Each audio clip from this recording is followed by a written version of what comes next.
An experienced head maker performs the initial steps of making the head of the paintbrush.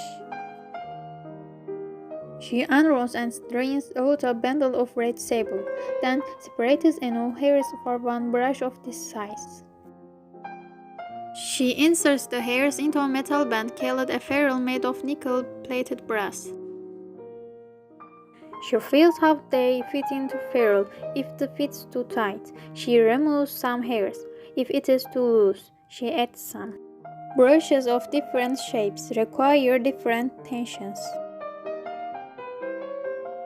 The head maker takes the correct brass mold for the brush shape she is making and inserts the hairs all the way down into the mold cavity.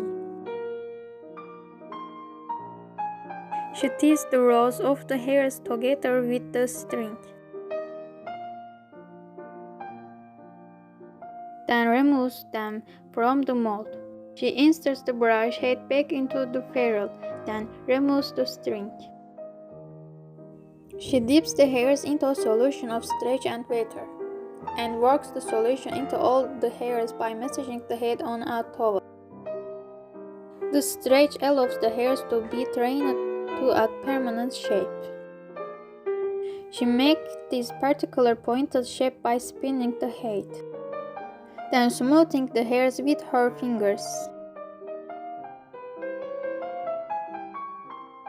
The starch dries overnight, locking in the shape. To make the paintbrush handle, a worker inserts birch dowels in a pegboard, then mounts the board upside down on a dipping machine. This machine submerges the dowels in black lacquer paint.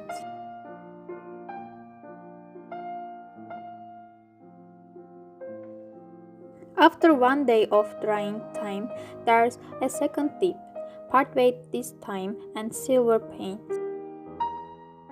The machine has markings to indicate how deep to dip the dowels for each color.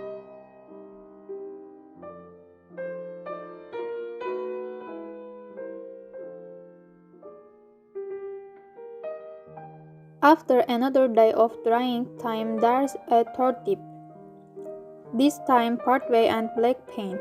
This creates a black handle with a silver stripe. Once the last coat of black paint dries, a worker uses a pad printer to stamp lettering on the handle with quick-dry silver ink.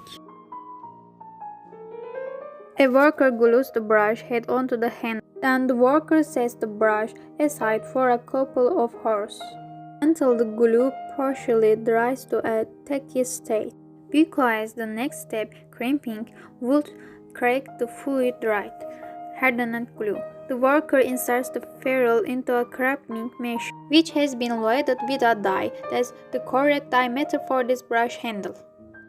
The machine crimps the ferrule tightly to the handle, attaching it permanently. Once that glue hardens, the paintbrush is finally ready. From this point onward, it is in the artist's hands.